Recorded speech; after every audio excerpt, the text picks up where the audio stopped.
अस्सलाम वालेकुम dear students. आज हमारा physics entry test lecture series का लेक्चर नंबर 07 है, मोशन एंड फोर्स का।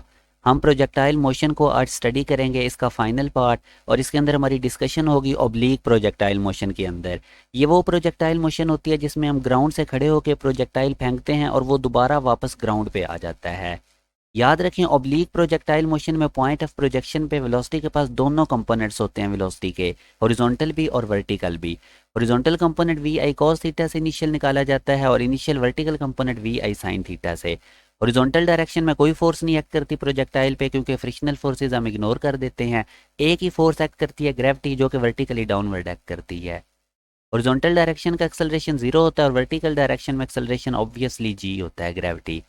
हॉरिजॉन्टल कंपोनेंट वेलोसिटी का प्रोजेक्टाइल मोशन में थ्रू आउट कॉन्स्टेंट रहता है, हर जगह, ये किसी जगह भी जीरो नहीं होता। जबकि जो वर्टिकल कंपोनेंट वेलोसिटी का है वो अपवर्ड मोशन में डिक्रीज होता है, क्योंकि ग्रेविटी के अगेंस्ट मोशन हो रही होती है। मैक्सिमम हाइट पे जाके वर्टिकल कंपोनेंट वेलोसिटी का 0 हो जाता है, और जैसे ही डाउनवर्ड मोशन स्टार्ट होती है तो ये वर्टिकल कंपोनेंट वेलोसिटी का इंक्रीज होना शुरू हो जाता है, क्योंकि अब मोशन ग्रेविटी के अलोंग हो रही होती है। जो मैग्नीट्यूड होती है वेलोसिटी की वो पॉइंट ऑफ प्रोजेक्शन और लैंडिंग पॉइंट पे सेम होती है, मगर जो वर्टिकल कंपोनेंट वेलोसिटी का होता है वो सिर्फ अपनी डायरेक्शन रिवर्स करता है। ये चीज़ मैं आपको एक एग्जांपल से समझाता हूँ। फर्ज करें ये एक वेलोसिटी है पॉइंट ऑफ प्रोजेक्शन पे, वेक्टर फॉर्म में लिखी हुई है। अब हमने निकालनी है लैंडिंग पॉइंट पे वेलोसिटी, तो ऑब्वियसली मैग्नीट्यूड तो सेम होगा इसका पॉइंट ऑफ प्रोजेक्शन पे और लैंडिंग पॉइंट पे। हम सिर्फ ये जो वर्टिकल कंपोनेंट है वेलोसिटी का, इसका साइन चेंज कर देंगे, +4j को -4j कर देंगे। पॉइंट ऑफ प्रोजेक्शन पे वेलोसिटी अपवर्ड थी, लैंडिंग पॉइंट पे डाउनवर्ड थी, तो इस डायरेक्शन चेंज होने की वजह से वर्टिकल कंपोनेंट वेलोसिटी का साइन चेंज करेंगे। अब अगर हम इनका मैग्नीट्यूड निकालेंगे इनिशियल वेलोसिटी का और फाइनल का, वो सेम आएगा, क्योंकि जब -4 का स्क्वायर करेंगे तो वो भी प्लस हो जाएगा। अब ये की पॉइंट याद रखें कि जो इनिशियल वेलोसिटी है उसको रेफरेंस लिया जाता है प्रोजेक्टाइल मोशन में। जो भी वेक्टर क्वांटिटीज इनिशियल वेलोसिटी के अलोंग होगी उनको पॉजिटिव लिया जाएगा, और जिनकी डायरेक्शन इनिशियल वेलोसिटी से अपोजिट होगी उनको नेगेटिव। अब स्टार्ट में आप देखें पॉइंट ऑफ प्रोजेक्शन पे इनिशियल वेलोसिटी अपवर्ड थी, तो इनिशियल वेलोसिटी के अपवर्ड होने की वजह से इनिशियल वेलोसिटी को पॉजिटिव साइन, जबकि ग्रेविटी डाउनवर्ड होती है, तो इस वजह से ऑब्लिक प्रोजेक्टाइल मोशन में ग्रेविटी के एक्सेलरेशन को नेगेटिव साइन दिया जाता है। जबकि हॉरिजॉन्टल प्रोजेक्टाइल में आप देखें पॉइंट ऑफ प्रोजेक्शन जो ए पॉइंट था, जब हम हाइट से कोई भी ऑब्जेक्ट ग्राउंड की तरफ फेंकते हैं तो इनिशियल वेलोसिटी डाउनवर्ड थी और ग्रेविटी भी डाउनवर्ड होती है। इस वजह से हॉरिजॉन्टल प्रोजेक्टाइल के अंदर हम ग्रेविटी का एक्सेलरेशन पॉजिटिव लेते थे। अब आप लोगों को मैं ग्राफ से समझाता हूँ। ये हॉरिजॉन्टल वेलोसिटी और टाइम के दरमियान ग्राफ है, और हमें पता है प्रोजेक्टाइल मोशन में हॉरिजॉन्टल कंपोनेंट वेलोसिटी का कांस्टेंट रहता है, इस वजह से हमें एक स्ट्रेट लाइन हॉरिजॉन्टल एक्सिस के अलोंग मिलती है, एक्स एक्सिस के अलोंग। अगर हम ग्राफ ड्रा करते हैं वर्टिकल कंपोनेंट वेलोसिटी का और टाइम के दरमियान, तो हमें इस तरह से ग्राफ मिलेगा। अब स्टार्ट में देखें, चूँकि वर्टिकल कंपोनेंट वेलोसिटी का मैक्सिमम होता है, हाइट की मैक्सिमम हाइट की तरफ जाते हुए ये डिक्रीज होता है, यहाँ पे मैक्सिमम हाइट पे आके ये 0 हो गया, और उसके बाद फिर ये रिवर्स डायरेक्शन में इंक्रीज होना शुरू हो जाता है वर्टिकल कंपोनेंट वेलोसिटी का। तो ये ग्राफ हमें बताता है कि नेगेटिव स्लोप है इसकी, जब भी इस तरह से लाइन हो तो उसका नेगेटिव स्लोप होता है। अब याद रखें आप लोग कि प्रोजेक्टाइल मोशन के अंदर कभी भी किसी पॉइंट पे वेलोसिटी 0 नहीं होगी, क्योंकि हॉरिजॉन्टल कंपोनेंट वेलोसिटी का सेम रहता है थ्रू आउट। सिर्फ मैक्सिमम हाइट पे जाके वर्टिकल कंपोनेंट वेलोसिटी का 0 होता है, और वहाँ पे वेलोसिटी मिनिमम होती है मैक्सिमम हाइट पे जाके। वेलोसिटी ऑफ प्रोजेक्टाइल मैक्सिमम होती है पॉइंट ऑफ प्रोजेक्शन पे और लैंडिंग पॉइंट पे, क्योंकि यहाँ पे वेलोसिटी के पास दोनों कंपोनेंट्स होते हैं। इंस्टेंटेनियस हॉरिजॉन्टल वेलोसिटी कैसे निकालेंगे? ये तो इनिशियल हॉरिजॉन्टल वेलोसिटी थी, आगे किसी भी टाइम इंटरवल पे अगर आपने हॉरिजॉन्टल कंपोनेंट वेलोसिटी का निकालना है तो वो फर्स्ट इक्वेशन से यूज़ करेंगे। साथ हम एक्स एक्स यूज़ करेंगे, क्योंकि हॉरिजॉन्टल वेलोसिटी है, ए एक्स 0 होता है, तो इस वजह से हमारे पास इंस्टेंटेनियस हॉरिजॉन्टल कंपोनेंट वेलोसिटी का वही होगा जो इनिशियल हॉरिजॉन्टल कंपोनेंट है, और इसको वी आई कॉस थीटा के फार्मूला से कैलकुलेट करेंगे। थीटा एंगल ऑफ प्रोजेक्शन है, वी आई इनिशियल वेलोसिटी है। इसी तरह इंस्टेंटेनियस वर्टिकल वेलोसिटी अगर हमने निकालनी हो तो वो भी फर्स्ट इक्वेशन से साथ वाई लगा देंगे वेलोसिटी के साथ, ताकि पता चले कि ये वर्टिकल कंपोनेंट है वेलोसिटी का, और ए वाई की जगह, चूँकि हमें पता है ग्रेविटी का एक्सेलरेशन नेगेटिव होता है, और वी आई वाई की जगह वी आई साइन थीटा। तो किसी भी लम्हे पे आप प्रोजेक्टाइल मोशन की ट्राजेक्ट्री में फाइनल वर्टिकल कंपोनेंट वेलोसिटी का इस फार्मूला से निकाल सकते हैं। अगर रिजल्टेंट इंस्टेंटेनियस वेलोसिटी निकालनी हो तो उसका ये फार्मूला होगा, वी एफ एक्स का फार्मूला की जगह आप उसकी वैल्यू वी आई कॉस थीटा, और वी एफ वाई की जगह आप वी आई sine theta minus G T, इनकी वैल्यूज़ प्लग इन करेंगे तो हमारे पास ये रिजल्ट आएगा। अब वी आई sine theta minus G T का स्केयर ओपन करेंगे A minus B whole square से, तो कुछ इस तरह से ओपन होगा ये। इनमें से अब आप लोगों ने कॉमन वी आई स्केयर निकालना है, तो अंदर cos square plus sine square रह जाएगा, इसकी जगह हम 1 लिखेंगे। तो ये हमारे पास फाइनल वेलोसिटी का फार्मूला आ गया कि जब भी हमने रिजल्टेंट इंस्टेंटेनियस वेलोसिटी निकालनी है तो इस फार्मूला से, और ये टाइम पे डिपेंड कर रही है। हाईएस्ट पॉइंट पे वेलोसिटी मिनिमम होती है और वहाँ पे सिर्फ वेलोसिटी का हॉरिजॉन्टल कंपोनेंट होता है, वर्टिकल जीरो हो चुका होता है, और वो इस फार्मूला से निकालना है। वी आई इनिशियल वेलोसिटी या थीटा एंगल ऑफ प्रोजेक्शन है, और वी एच से मुराद हाईएस्ट पॉइंट पे वेलोसिटी है। ये रिलेशन अब आपने याद रखना है। और एक और बात याद रखें कि ये जो हमारे पास हाईएस्ट पॉइंट पे वेलोसिटी है, ये एंगल ऑफ प्रोजेक्शन पे डिपेंड करती है। इसमें से एमसीक्यूज आते हैं, ये चीज़ अब आप समझें। अगर हमने कोई प्रोजेक्टाइल 30 डिग्री के एंगल पे प्रोजेक्ट किया, तो तब हम देखेंगे कि हाईएस्ट पॉइंट वाली वेलोसिटी और इनिशियल वेलोसिटी में क्या रिलेशन होगा। इस फार्मूले में एंगल 30 डिग्री पुट करेंगे तो हमारे पास हाईएस्ट पॉइंट पे वेलोसिटी इनिशियल वेलोसिटी का 86% होगी, क्योंकि cos 30.86 होता है, तो इसको जब परसेंटेज में करेंगे तो 86 आएगा। सिमिलरली अगर हमने किसी प्रोजेक्टाइल को 45 डिग्री के एंगल पे प्रोजेक्ट किया है, तो हमारे पास हाईएस्ट पॉइंट पे जो वेलोसिटी होगी, जो हॉरिजॉन्टल वेलोसिटी होगी, वो इनिशियल वेलोसिटी का 70% होगी। तो ये सारे एमसीक्यूज हैं, आपने इन रिजल्ट्स को याद रखना है। अगर किसी प्रोजेक्टाइल को 60 डिग्री के एंगल पे फेंकेंगे तो हमारे पास हाईएस्ट पॉइंट वाली वेलोसिटी और इनिशियल वेलोसिटी 50% होगी। हाईएस्ट पॉइंट पे वेलोसिटी इनिशियल पॉइंट वाली वेलोसिटी का 50% होगी। तो यहाँ से हमें पता चला कि हाईएस्ट पॉइंट की वेलोसिटी जो कि हॉरिजॉन्टल वेलोसिटी है, वो हमारे पास एंगल ऑफ प्रोजेक्शन पे डिपेंड करती है। सिमिलरली अब हम मोमेंटम हाईएस्ट पॉइंट पे देखते हैं। मोमेंटम हमें पता है एम वी होता है, मगर हाईएस्ट पॉइंट पे हॉरिजॉन्टल कंपोनेंट वेलोसिटी का होता है, तो उसकी वैल्यू पुट कर देंगे वी आई कॉस थीटा।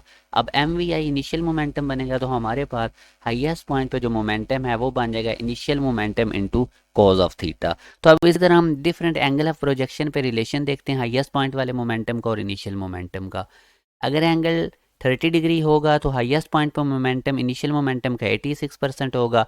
सिमिलरली अगर एंगल 45 डिग्री पे कोई ऑब्जेक्ट प्रोजेक्ट करेंगे तो हाईएस्ट पॉइंट वाला जो मोमेंटम है वो इनिशियल मोमेंटम का 70% होगा।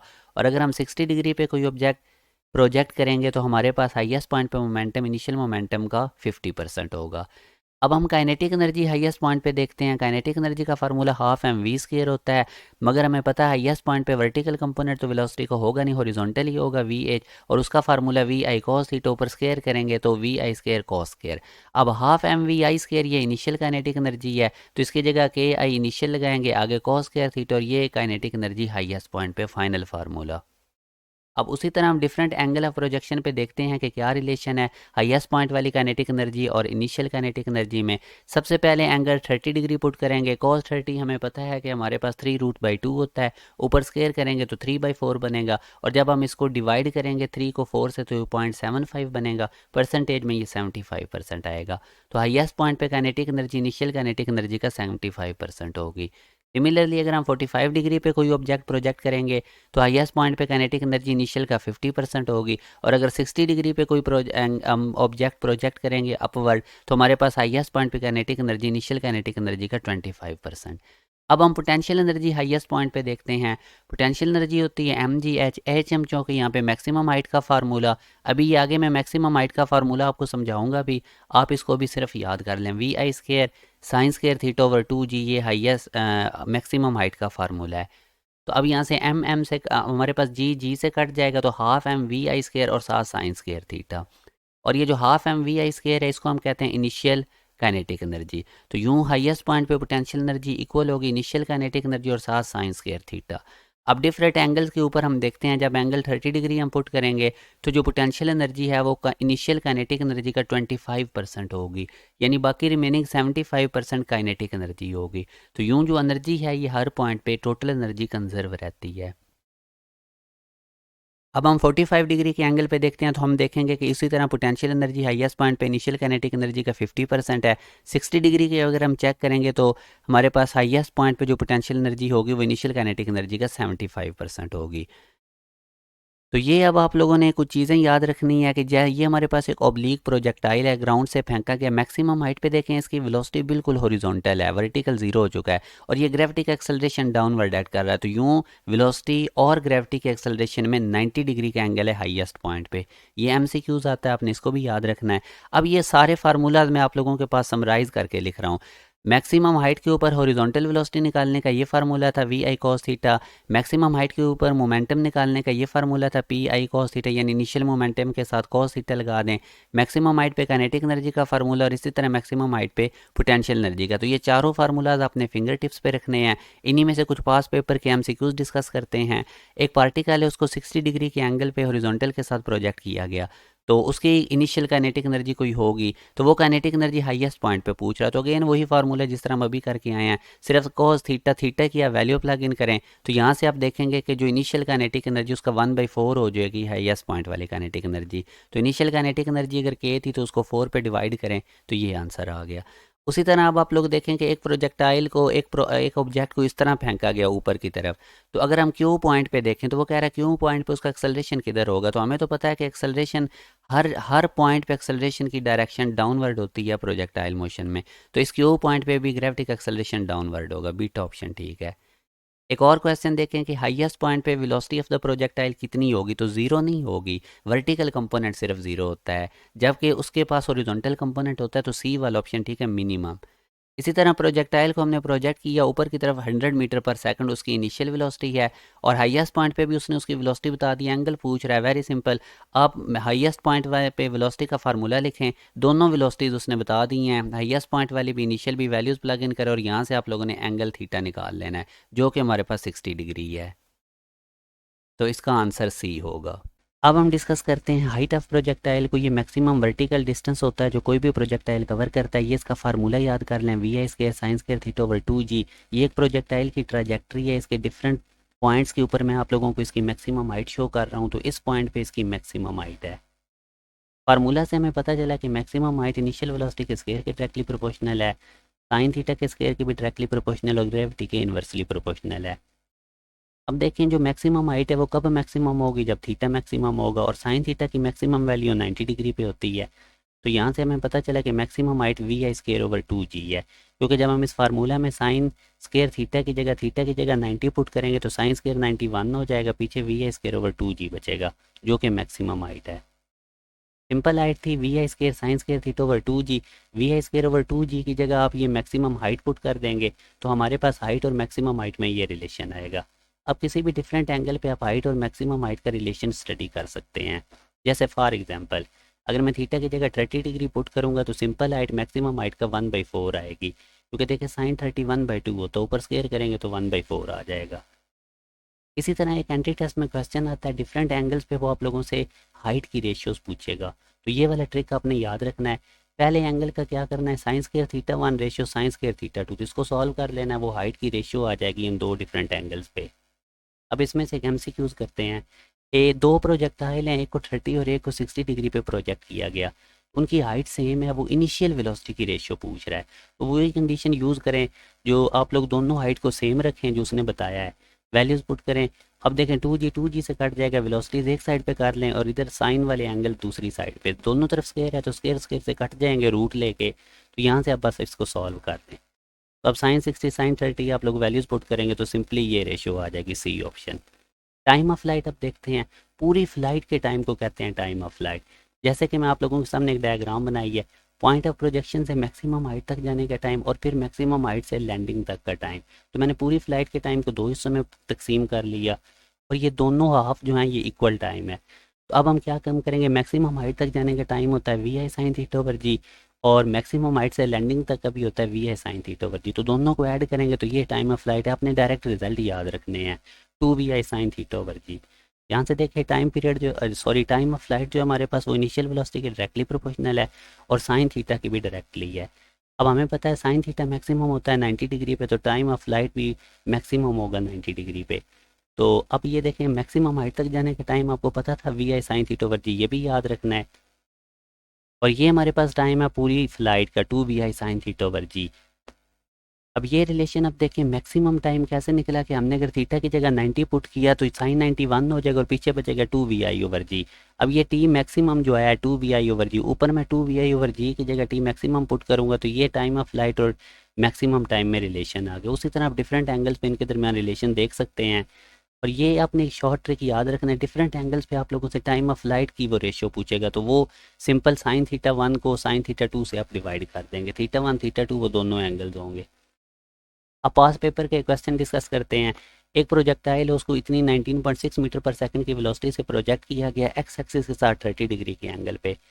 तो हाईएस्ट पॉइंट तक पहुंचने का हमने टाइम निकालना है, यानी पूरी फ्लाइट का नहीं, हाईएस्ट पॉइंट तक पहुंचने का। तो ये फार्मूला था, सिंपल वैल्यूज प्लग इन करें तो आंसर हमारे पास आ जाएगा 1 सेकंड, ए ऑप्शन। इसी तरह एक और क्वेश्चन देखते हैं। दो प्रोजेक्टाइल हैं ए और बी, एक 30 डिग्री और 60 डिग्री के साथ उनको प्रोजेक्ट किया गया है, सेम उनकी इनिशियल स्पीड है और रेशियो बतानी है टाइम ऑफ फ्लाइट की। तो अभी मैंने आपको ट्रिक बताया था, एक तो वो डायरेक्टली भी आप यूज़ कर सकते हैं, साइन थीटा वन को साइन थीटा टू से डिवाइड कर दें तो वो रेशियो आ जाएगी टाइम ऑफ फ्लाइट की, या दूसरा फिर आप सीधा फार्मूला यूज़ करें, ये टाइम ऑफ फ्लाइट में पहला एंगल पुट करें, टाइम ऑफ फ्लाइट के फार्मूले में दूसरे एंगल डिवाइड करें दोनों को जी। तो यहाँ से अब देखें आप लोग, कटिंग हो जाएगी जी जी की टू वी आई से, तो हमारे पास साइन 30 ओवर साइन 60 बचेगा और इनको डिवाइड करके आंसर निकाल लें। या वो ये जो मैंने ट्रिक बताया था, ये अभी मैंने ट्रिक लिखा है तो इससे भी डायरेक्टली आप कर सकते हैं। यहाँ पे साइन थीटा वन लिखें, थीटा टू लिखें, दोनों को डिवाइड करें तो आंसर आ जाएगा, beta option. Range of projectile में आप देखते हैं कि ये हॉरिजॉन्टल डिस्टेंस होता है जो कोई भी प्रोजेक्टाइल कवर करता है। ये एक डायग्राम है, इसमें अब आपको नज़र आ रहा है कि ये देखें, इधर से हमने किसी ऑब्जेक्ट को प्रोजेक्ट किया तो वो वापस इधर आके गिरा, तो ये कितना उसने हॉरिजॉन्टल डिस्टेंस कवर किया, इसको हम कहते हैं रेंज ऑफ प्रोजेक्टाइल। ये इसका फार्मूला है we I square sine two theta over g. Formula बताता है रेंज इनिशियल वेलोसिटी के स्क्वायर के डायरेक्टली प्रोपोर्शनल है साइन टू थीटा के भी। रेंज मैक्सिमम होगी जब साइन टू थीटा मैक्सिमम होगा, और साइन मैक्सिमम कितनी वैल्यू देता है 1, तो साइन टू थीटा को 1 के इक्वल रखें। यहाँ से आप लोगों ने थीटा कैलकुलेट कर लेना है जो कि 45 डिग्री है। तो किसी भी ऑब्जेक्ट को 45 डिग्री के एंगल पे फेंकेंगे तो उसकी रेंज मैक्सिमम होगी। मैक्सिमम रेंज आप निकाल भी सकते हैं। एक और चीज़ याद रखें, जितना कोई एंगल 45 डिग्री के करीब होगा उतनी उस पर रेंज मैक्सिमम होगी। ज़रूरी नहीं आप समझेंगे 45 से अबव एंगल जा रहा हो तो वो रेंज मैक्सिमम देगा, क्योंकि साइन टू थीटा है। आप लोगों ने याद रखना है जितना कोई एंगल 45 के करीब होगा उतनी वो रेंज मैक्सिमम देगा। जैसे कि अब ये देखें, एक ऑब्जेक्ट प्रोजेक्ट की गई है 46 डिग्री पे, तो ये उसकी रेंज R46 है, दूसरी की गई है 43 पे, तो ये उसकी रेंज है। अब 46 ज़्यादा 45 के करीब है तो इसलिए R46 यानी ये वाली रेंज बड़ी है 43 वाले एंगल ऑफ प्रोजेक्शन से। अब एक ऑब्जेक्ट प्रोजेक्ट की गई है 47 डिग्री पे, दूसरी 43 पे, तो इन दोनों का 45 डिग्री से 2 का डिफरेंस है, तो इन दोनों पे रेंज सेम होगी। यहाँ से हमें पता चला अब 47 43 को सम करें तो 90 डिग्री है। ऐसे दो एंगल जिनका सम 90 डिग्री हो वहाँ पे रेंज सेम होगी। तो ये की पॉइंट आपने याद रखना है, very important. Range of projectile at two different angles will be same अगर उन दोनों एंगल का सम 90 डिग्री होगा। रेंज ऑफ प्रोजेक्टाइल अब इनिशियल वेलोसिटी के कंपोनेंट्स की फॉर्म में इसका फार्मूला देखते हैं। ये रेंज ऑफ प्रोजेक्टाइल थी we I square sine two theta over G. आप लोगों ने वी आई स्केयर को वी आई लिख देना, साइन टू थीटा खोल देना, formula to sine theta cos theta. एक तो टू को बाहर निकाल लें, एक वी आई साइन के साथ लगा दें, दूसरा वी आई कॉस के साथ, तो we I sine theta v i y होता है, we I cos theta v i x होता है। तो ये अब आप लोगों ने फार्मूला याद रखना है रेड कलर में। अगर आप लोगों को इनिशियल वेलोसिटी के वो कंपोनेंट दे देगा तो रेंज इस फार्मूला से निकालनी है। अब हम रेंज और मैक्सिमम हाइट का रिलेशन निकालते हैं। रेंज का फार्मूला लिखें, मैक्सिमम हाइट का, हाइट से रेंज को डिवाइड करें, यहाँ से कटिंग करें आप लोग, तो ऊपर साइन स्क्वायर ओवर टू बचेगा, नीचे साइन टू थीटा, फार्मूलाज खोल दें, साइन स्क्वायर को साइन थीटा कर दें, साइन टू थीटा को two sine theta cos theta, two से मल्टीप्लाई होकर नीचे 4 पड़ेगा, साइन साइन से कट जाएगा, ऊपर tan/4। तो ये अब इनको क्रॉस मल्टीप्लाई करें तो ये रिलेशन है हमारे पास हाइट और रेंज का, 4h = r tan थीटा। अब हम देखना चाहते हैं कि रेंज और हाइट किस एंगल पे इक्वल होंगे, तो आप लोग ये कंडीशन यूज़ करें, हाइट की जगह रेंज लगा दें। तो जब आप हाइट की जगह इस फार्मूला में 4h = r tan theta, height की जगह रेंज लगाएंगे तो r से कट जाएगा, तो tan थीटा = 4 आएगा, थीटा = tan 76 डिग्री। तो अगर किसी प्रोजेक्टाइल को 76 डिग्री पे प्रोजेक्ट करें तो रेंज और हाइट सेम होंगे। अब हम रिलेशन निकालते हैं मैक्सिमम रेंज और हाइट का, तो वही again formula 4h = r tan theta था, थीटा की जगह 45 डिग्री पुट करें तो tan 45 1 हो जाएगा, तो r मैक्सिमम आ जाएगी 4h के। तो 45 डिग्री पे जो रेंज होती है वो हाइट का 4 टाइम होती है, हाइट भी यहाँ से आप निकाल सकते हैं। अब रिलेशन निकालते हैं टाइम पीरियड और हाइट का। टाइम पीरियड लिखें 2vi साइन थीटा ओवर जी, हाइट का फार्मूला लिखें vi square sine square theta over 2g।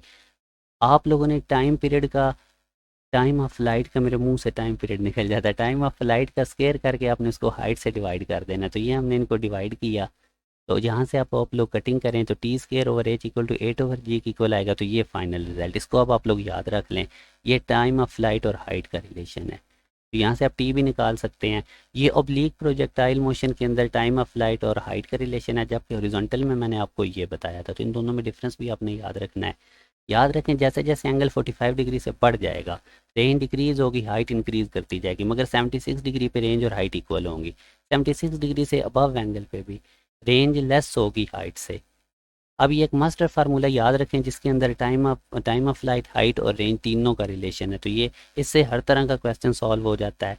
अगर टाइम ऑफ फ्लाइट और हाइट का रिलेशन है तो पहली दो टर्म यूज़ करें, अगर हाइट और रेंज का पूछ रहा है तो दूसरी तीसरी।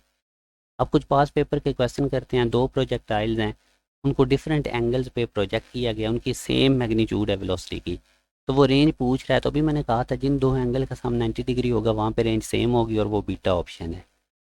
आगे वो कह रहा है कि अगर इनिशियल वेलोसिटी प्रोजेक्टाइल की डबल कर दी जाए तो रेंज कितनी होगी। हमें पता है इनिशियल वेलोसिटी और रेंज का स्क्वायर का रिलेशन है, इनिशियल वेलोसिटी डबल होगी तो 4 टाइम रेंज बढ़ेगी, और ये सी ऑप्शन है क्वाड्रपल, इसका मतलब होता है 4 टाइम। एक प्रोजेक्टाइल है उसको 30 डिग्री हॉरिजॉन्टल एक्सिस के साथ फेंका गया, एक दूसरे प्रोजेक्टाइल 30 डिग्री वाई एक्सिस के साथ वो एंगल बना रहा है, तो दोनों की रेंज बताएं। अब देखें ये पहला प्रोजेक्टाइल फेंका गया 30 डिग्री एक्स एक्सिस के साथ, ये दूसरा प्रोजेक्टाइल 30 डिग्री वाई एक्सिस के साथ। याद रखें हम एंगल एक्स एक्सिस से लेते हैं, ये पॉजिटिव एक्स एक्सिस से, तो दूसरे का पॉजिटिव एक्स एक्सिस से एंगल बनेगा 60 डिग्री। तो यूँ आप एक 30 डिग्री पे फेंका गया, एक 60 डिग्री पे, तो दोनों का सम करें 90 डिग्री, तो रेंज सेम होती है जब दो एंगल का सम 90 डिग्री हो। अब वो कहता है कि कब आर रेंज जो है वो मैक्सिमम रेंज का हाफ होगी, एंगल निकालें। तो रेंज और मैक्सिमम रेंज का जो रिलेशन था वो यूज़ करें, और यहाँ से आप लोग रेंज की जगह वो कंडीशन लगा दें आर मैक्सिमम बाई 2। यहाँ से आप लोगों ने अब आराम से एंगल निकाल लेना है जो कि 15 डिग्री है, बी ऑप्शन। आगे अब वो कहता है कि एक बॉडी है वो डिफरेंट एंगल्स पे प्रोजेक्ट की गई है, तो आपने रेंज बतानी है इंक्रीजिंग ऑर्डर में। यानी 20 डिग्री पे R1 रेंज है, 35 डिग्री पे जो प्रोजेक्टाइल फेंका गया उसकी R2 रेंज है, 45 डिग्री पे R3 और 60 डिग्री पे R4। अब देखिए इनमें से क्लोज 45 डिग्री के कौन है, ये तो 45 डिग्री पे फेंका गया, R3 सबसे बड़ा है तो ये एंड पे होगा, और 35 और 45 के करीब है R2, इस R3 के बाद R2 होगा। अब 20 का 45 से डिफरेंस 25 का है, और 60 का 45 से डिफरेंस 15 का है, तो R4 बड़ा होगा क्योंकि ये 45 के ज़्यादा करीब है, और स्टार्ट में R1 आ जाएगा, तो बीटा ऑप्शन ठीक है। सबसे कम रेंज R1 की, फिर R4 की, फिर R2 की, और R3 की सबसे ज़्यादा रेंज होगी क्योंकि ये 45 पे प्रोजेक्ट किया गया है, बीटा ठीक है। अब 6 वाला क्वेश्चन आप देखें, एक प्रोजेक्टाइल है उसको प्रोजेक्ट किया गया, उसके एक्स और वाई कंपोनेंट्स उसने वेलोसिटी के दे दिए, तो रेंज पूछ रहा है, तो वही रेंज का फार्मूला एक्स वाई कंपोनेंट्स की फॉर्म वाला लगाएं, वैल्यूज़ प्लग इन करें, बीटा आ जाएगा। इसी तरह फिर वो कह रहा है कि मैक्सिमम रेंज प्रोजेक्टाइल मोशन की अगर ग्रेटेस्ट है तो हाइट कितनी होगी। तो हमें पता है कि हाइट और रेंज का ये फार्मूला होता है मैक्सिमम रेंज का, यहाँ से आप हाइट निकाल लें। तो ये कुछ असाइनमेंट के क्वेश्चंस हैं, ये 16 हैं, ये वेरी इंपॉर्टेंट है, आप लोगों ने ज़रूर इनको सॉल्व करना है, इनके स्क्रीनशॉट लें। बिलीव मी मैंने कोई कसर छोड़ी नहीं। अगर आप लोग ये सारा लेक्चर सुन के ये असाइनमेंट के क्वेश्चन करते हैं तो आपको कोई ज़रूरत नहीं पड़ेगी किसी और की बुक से प्रैक्टिस की, ये असाइनमेंट क्वेश्चन के आंसर्स हैं। तो ये था आज का लेक्चर, इंशाल्लाह नेक्स्ट लेक्चर में मुलाकात होती है। अपना ख्याल रखिएगा, अल्लाह हाफिज़।